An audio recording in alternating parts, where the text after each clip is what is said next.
what's going to happen. It's just go out there and play basketball and have fun, and this is kind of what comes along with it. You maybe saw last week that Kelsey Plum did an interview where she talked about when she was on that chase for the scoring market, it was like one of the low moments in her life that, you know, she let her identity be born out in that. And that's not the vibe that I get from you, but I mean, has it at least been a struggle, or has it been one of the lower points, or would you say you haven't felt that at all? I haven't really felt that at all, and, you know, obviously I get what Kelsey's getting at, and I think, you know, I have so much respect for her, and, you know, she's reached out and been very supportive through all of this, and I think that's so cool to have somebody that I grew up idolizing support me so much, and, you know, want to see young women's basketball players be really great. I think that's really cool, and yeah, I think just for me it's just like the excitement. You know, no matter what record I have broke or not broke, like that's never something that I'm focused on or wanting to do or accomplish. And obviously, I understand the magnitude of this, but I think it's just kind of come along with how my 4 years have gone, and it's crazy looking back of how fast everything's gone, but I'm just really thankful and grateful, and I would say the low point was honestly just losing at Nebraska. Other than that, there's never really been a low point, so I think it was a good learning opportunity for our group, and today we need to be really good, and then going into tomorrow, it's a good opportunity for us to rebound in front of a really great crowd. How flying of Iowa could you ever imagine that all this would happen? You know, I'm somebody that has really big dreams, goals, and aspirations, but I think to like put it on this level and like this magnitude, like that would be crazy for me to say. So I would say no, but obviously, you know, I dreamed of doing really big things, playing in front of big crowds, you know, going to the Final Four, maybe not quite on this level. I think that's really hard to dream, and, you know, obviously you can always exceed expectations, even your own, and I think that's been one of the coolest parts. What's it like being Caitlin Clark right now? I mean, you might be the most popular figure in the United States. What's that like? Honestly, like, I just go about my business as I did when I was a freshman during COVID. Like, sure, my life's kind of changed somewhat, but, like, I still live the exact same way. I still, you know, act like a 22-year-old college kid.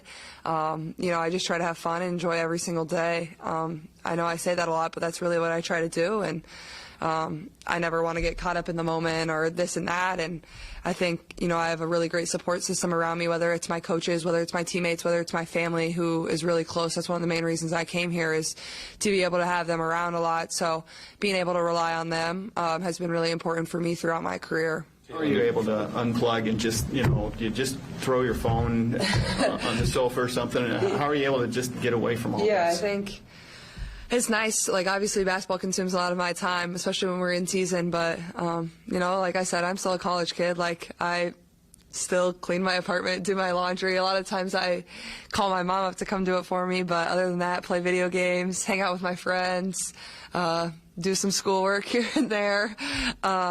Yeah, but I think definitely getting off my phone and just like living in the moment and enjoying that has been really important for myself. You know, just soaking in every single second. Like, it's crazy. We only have 5 regular season basketball games left. So just trying to enjoy that, honestly. But, yeah, I think the best way to, like, debrief and get away from everything is getting off your phone, getting off social media, and just, you know, enjoying what's around you and the people around you and the moments that are happening. Caitlin, you've talked about you're not focusing on the scoring record, you know, game in and game out. But was there a point, you know, maybe over the off season that you realized that you were, you know, on track to do this? Oh gosh, I don't even know. I feel like there might have been some mentions of it after last season, like it could happen depending on how, you know, her season goes. And obviously, as we've gotten closer, it's become more and more of a reality. But it was never something I'm chasing. That's never why I'm scoring the ball at the rate I am or shooting the ball as many times as I am. I think that's just kind of what the team needs. And, you know, my main goal is always to go out there and help us win. And obviously at 22-3, we've done that quite a bit this year. And that's my main focus. And in my eyes, there's 2 games still that we lost that we could have won if we executed properly. So I think that's been the most fun part of it all, is like this season's been like a really fun challenge for me. And the last 3 years, it's been very set in stone, like what we do, the players that have been in the game. And, you know, this year it's been, you know, myself taking a step forward in my leadership and bringing younger people along, or people that don't have that experience. But yeah, I think at the beginning of the year it was like, maybe this is possible, but as we've kind of approached it, it was more so like when it's going to happen instead of if. And you know, this isn't why you play basketball. I think it's just kind of come with how I've been able to perform over my 4 years, and I'm very fortunate. Obviously, Coach Bluder has really allowed me to be me, and that's something I'm really thankful for too. You said that you got a lot of family coming. How hard was it to get tickets? I got to tell a lot of people no, unfortunately. But yeah, I mean, like we all know, ticket prices are insane, and luckily I have like my tickets that we obviously get for free, and then my family has quite a few season tickets as well, and a lot of friends already have season tickets themselves, so I'll know quite a few people in the building. Luckily, Coach Jay was able to get my high school coach some tickets, so this is her first game that she's going to be able to see this season. Obviously, she's busy with coaching back in Des Moines, so it's not always an opportunity for her to come over and watch me play, and this honestly just worked out. And the stars kind of all aligned, so I know that will be special for her to be in attendance, and both my brothers will be here. My younger brother must be skipping classes at college at Creighton, so I'm sure he appreciated the free pass. But no, I'm excited. It's always nice to be able to play in front of so many family and friends, and like I said, that's one of the reasons I came here, is to be surrounded by those people, because they mean so much to me, and they've always been, kind of my foundation in everything that I've done. And yeah, I think it's very important and very special for myself. Honestly, do you ever take a peek at the video board and see how many points you've got? Honestly, not really, and I think Carver's a little bit different than a lot of the places that we play. A lot of the places we play, like, they don't even have like points and that type of stuff up. Usually it's just the team score. So I don't really honestly look that much. I mean, sometimes you glance up there and just see it, but you kind of know how you're playing just from the feel of the game, whether that's good or bad. And honestly, like, the amount of points you scored doesn't really determine whether you're playing good or bad. I want to be able to do a lot of different things for my team. Even if I don't shoot the ball well, like, I can still play well and perform well. And I think that goes, like, that's the same for my teammates too. Like, your point total is never the indicator of how you play. It's, how hard do you work? How good of a teammate are you? Plus minus is always something Coach Bluder is really big on. Maybe you don't even score a point, but your plus minus is the best on the team. That just shows how much you're affecting a game when you're in. So I think those are all really important things to look at as well. Have they told you when you break the record, will they stop the game? Will they recognize you? Do you know anything about that? I don't know, honestly. I hope they don't stop the game, though. We can't be wasting timeouts on that. Come on now. After a lot of your games, when you have your little miniature autograph sessions, handing out shoes, you talk about how important that is for you to, build up the future generation of the game by doing that. When you were a little girl going to games at either Hilton or Carver or Target Center, even, whose autograph were you trying to score? Who were you going after when you were there? Well, Maya Moore, I was always trying to get when I didn't get hers because I didn't have a Sharpie, but I gave her a hug. But honestly, growing up, I went to the Knapp Center all the time with my dad and my brothers.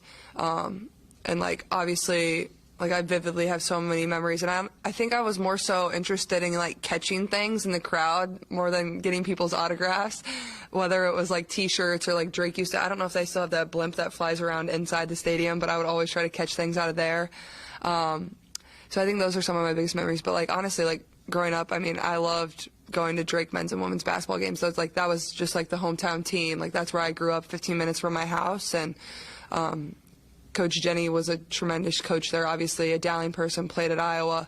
So I loved watching them. The Drake men had some good battles there. So I was never on the hunt really for many autographs. It was more so I wanted all the free stuff, free T-shirts and stuff like that. Your connection with the past, because we see the future every game, but I know women who played 6-on-6 30, 40 years ago, even on Lisa and Jan. And Jan was one of the best ever at it. What's been your conversations been with them, and maybe how you make them feel watching you play? Yeah, I think the biggest thing is when I hear from a lot of people that played basketball, whether it was the 6-on-6 or however many years ago, I think they're just blown away at where women's basketball is now, the platform that we get to play on.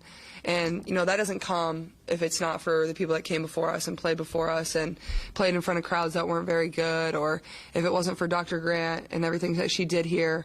But, yeah, I've had so many people come up to me I played 6-on-6 basketball, and, I just can't believe the way you guys, the crowd you draw, and how much fun you guys have playing. And I think that's one of the coolest things. these women who played 40 years ago are just so mesmerized by our team and what we're doing for women's basketball. And I don't know, that never gets old. That's super cool. And a lot of those people are some of our biggest fans. So. Do you remember Kelsey Plum breaking the scoring record? And what do you remember about that moment?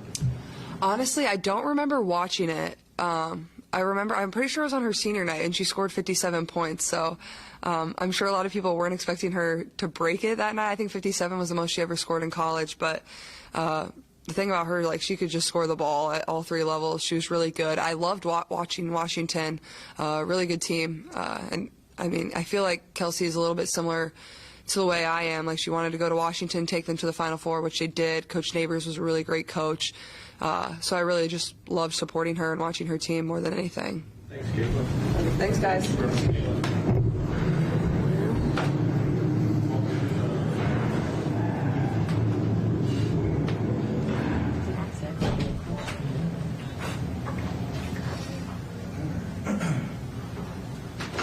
Bailey will be sending out an email this afternoon, but just a heads up that tomorrow's post-game news conference will be in Hadley, just to help with space. No, that's Feller up there. I think Hadley's next. Where the NCAA is. Oh, okay, gotcha.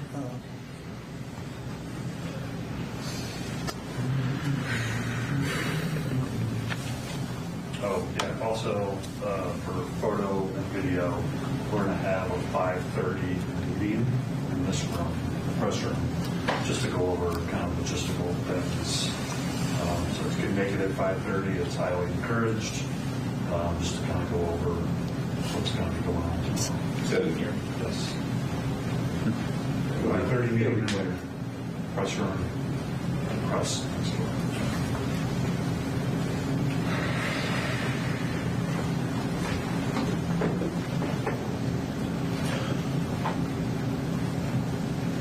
Kelsey Plum coming? I haven't heard anything. Stephen A. Smith coming tomorrow. Is that right? I don't know. Is Oh, is he? Lisa said they aren't going to stop the game. Oh, really? She would have to call No them. Chantel is. Buzzer beater at the first quarter. That's not the game. Yeah. Maybe it'll be a buzz beater in the first quarter, and everything will be fine.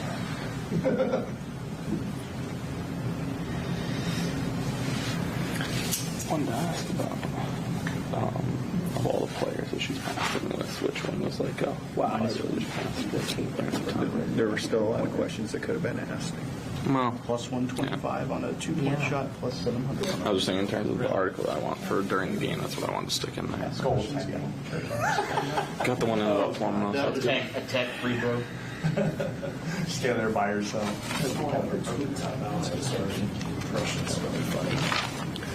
I'm just thankful that we got her today. No, what if the Michigan player sees the shot and just swats it out of there? Oh, yeah. Like as the three comes down? No, sorry, 5,000. You hit the three. That would be easy. Yeah, right. Oh, my Lord. Lisa's gonna call timeout. I think the place is just really going nuts. Just go straight to the I mean, I think because you get that timeout in the first half that you don't get back. I think Pat said he was mostly in video. I'm sorry, what were you saying? I was trying to You get that timeout in the first half. It's like the use it or lose it timeout. So she might just use it. blow it right there. Yeah. I don't know. Okay. We'll do what they'll It's a human thing when people call me comments. I'm good at the worst of the I'm tired of 2 TS, Tom Skilling, Davis. By that time, I was Anybody who hasn't had that, We're trying to take your hand. in an airport, like, come on. I like that. by that time, I'm so there's Tom Skilling. No, yeah.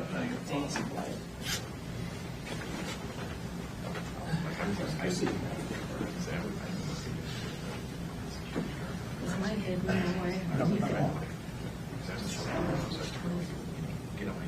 As long as you're short enough for Scott, you're lower. No, it's actually a perfect angle. Thank you. waiting for Lisa.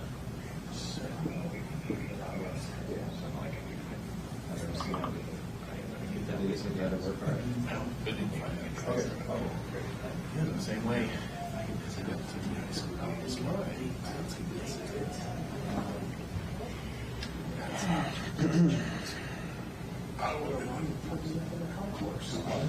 That's right. No, I was actually not there. It was great. The second half. Hey. Start with Coach Bluder's statement.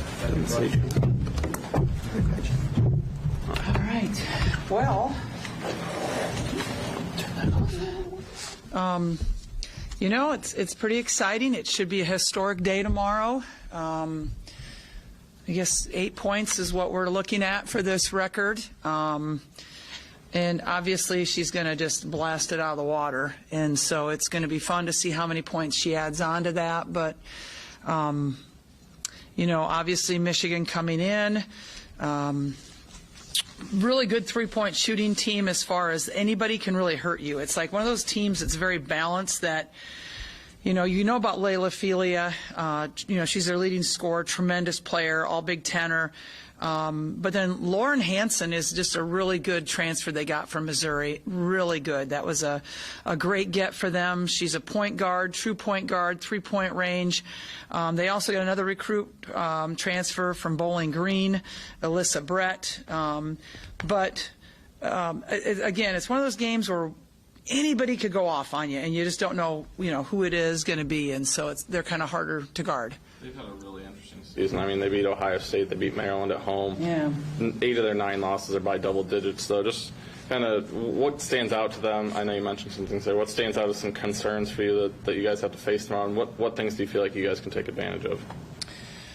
Well, I mean, again, the balance concerns me. Felia concerns me. She's really, really good. Hansen, I think, is a tremendous player. They're a good defensive team. They rebound well. I think those are the things that really concern me is those spot-up threes that they can, 4 people can really have the option of getting them.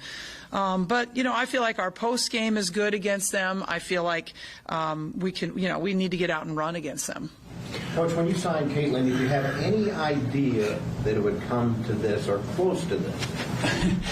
It'd be really easy for me to sit here and say, oh, yeah, I knew she was going to be this great of a player. But I think that's, you always have faith in your players that you recruit. You think they're going to do well. That's why you recruit them. But I don't think anybody could have ever predicted this type of success. At one point, did you realize that her level of fame and stardom was different? I mean, was it during the Final Four run last year? Was it this year where you're like, boy, this is different than even what we had with Megan a couple years ago? Yeah, I think it took off during the NCAA tournament last year, kind of wrapping up with the Indiana game here, going into the tournament, and then the NCAA tournament for sure. I think that's when her stardom really, really rose. You mentioned maybe for you as a coach and a team, is it difficult for her stardom to deal with that? I think it's something we have to always be concerned about. It's something we talk about because you're not going to hide it. But I think the players have done such a great job of not being jealous and understanding that what she does is good for our program and good for them. And so it's something that we work on, though, Scott. You mentioned maybe taking a timeout after it happens. Caitlin said that she doesn't want the game to stop afterwards. Do you have any kind of protocol or anything like that or plan? No protocol. I was thinking about taking a timeout, but I guess I'll talk to her about that first, because if she doesn't want it, I don't think I want to do it. Coach, you mentioned, you wanted this to happen here if it could. How special is it that this historic moment for women's basketball is going to happen in this arena? Yeah, I think it's really important. I mean, here you have the Hawk fans who have been just so tremendous for us all year long. And, I mean, this is history, so you want to have it on your home court if you can. How's Molly Davis doing, and how much did you miss her Sunday? I think we missed her all week. She didn't practice all week last week. Definitely missed her in the Nebraska game, but she's doing better. She practiced on Monday, and so that was really good to see. How much are you concerned or not concerned about the rest of them kind of watching Caitlin and just kind of counting in their heads what's going on? You don't want them to be spectators. You need them to be contributing. That's, I think, been the case with our team all year long, is that we can't have the Michael Jordan effect where everybody's standing around watching her. And I think we kind of expected that in the end of the Nebraska game, to be quite honest. And so, we can't have that. Again, it's something that we talk about, and we need to make sure that that doesn't happen. Does it seem, Len, that maybe Caitlin breaking this record is going to be better for the rest of the team as much as for Caitlin? Honestly, I don't know that that we've really talked about that record that much. I mean, it's like you guys are talking about it all the time, but we're really not talking about it. I don't know if we've talked about it one time in practice yet, or one time in a team meeting yet. Now today I plan on talking about it. That might be the first time. Do you remember Kelsey Plum breaking the scoring record? Just what do you remember about that moment, and did you think someone was going to be able to do it, not too much longer later?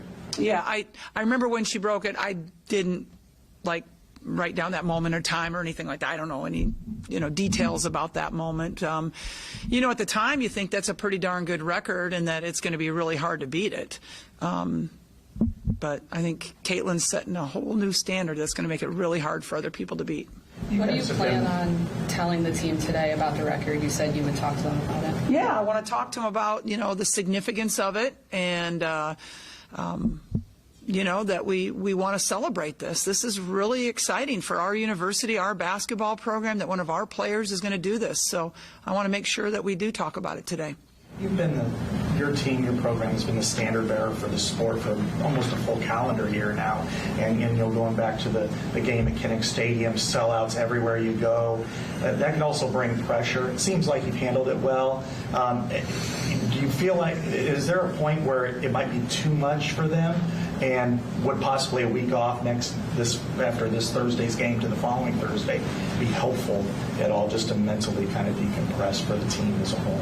Yeah, I do think everybody's looking forward to a weekend off, which we haven't had really since Christmas. And so I think everybody is excited about having that time away from the game a little bit, the practice a little bit, the mental preparation. You asked if it was like just the pressure of the season. And I think what's made it more pressure is that every game we play in is like an NCAA tournament. I mean, every atmosphere is like that, the competition that we're facing, because everybody gets up for us. I mean, you could see Nebraska, they thought they won the national championship when they beat us, right? It was that important to them. So we're facing everybody's best promotions, everybody's best shot every single night, and then you combine that with the atmospheres that we're facing, it does feel like an NCAA tournament, and that can be taxing on you physically, mentally, and emotionally. Is there a common denominator? The Ohio State game, you lost a 12-point lead. I think it was 14 against Nebraska. You lost a big lead against Maryland. We're able to bounce back there. Is there something that you see in each of those games, and how concerning is that right now? Well, it's concerning to us, definitely. The difference, the last two, the Maryland game and the Nebraska game, they shifted up, changed their defenses, and we didn't respond to that very well. Ohio State did not do that. That was just a point of them just, keep us were fouling and getting to the free throw line over and over and over again. But it wasn't a change of defense or anything like that. You mentioned Is there any commonality in the comebacks that these teams have had? What gets them going? I feel like it's the foul line. I really do. But not so much the Nebraska game. The first two would be that, but not the Nebraska game. You mentioned the last two, Maryland and Nebraska, changed up defenses. When that happens in the game, do you guys have offenses in place for that? All those defenses that you've seen, is it just a matter of not being ready for it? Just kind of curious to what kind of happened in Nebraska, and do you guys have an offense in place to face that type of defense? We do. Yeah. Going back to the illness a little bit, I mean, Molly's been sick, Caitlin's been sick a couple times this year. Is this something that you experience every season? Is this a norm, or has the illness hit this team a little bit harder this season? I feel like it's hit this team a little bit harder this season, and I think it's been our toughest one since the COVID year, really, as far as people being sick and being out, but maybe it's the pressure of the season. Who knows? Could be part of that too. Do you think your team's inability to adjust to that box and one had a lot to do with Molly's absence and just not having that second ball handler on the floor? I think there was probably part of it, yeah, is that we missed Molly on the floor during that time. Molly is a very composed individual, as you can tell, and so having her composure, I think, out there would have been really good for us. Do you expect Felia to cover? Yeah, we were trying to figure out who was going to cover, Caitlin, and there's a couple of choices, but she's one of them. Would you say Molly's also your second best shot creator? That's a tough one. I think Kate and Sid have possibilities too, but I'd put Molly right up there with those guys. I think those three definitely. Have there been any discussions about Big Ten protocol, post-game situations since Sunday, like with the Big Ten office? Well, there's Big Ten protocol, but we didn't follow before the game, during the game, or after the game. So I'm not sure why we even have protocol if we're not going to follow it. But, that's the way it is. So I didn't know if you had any conversations with anybody there. I got a lot of I'm sorries. Thanks, Coach. Thanks, Coach. Thank you. Thanks. And that $5 will get you a cup of coffee. There's some coffee.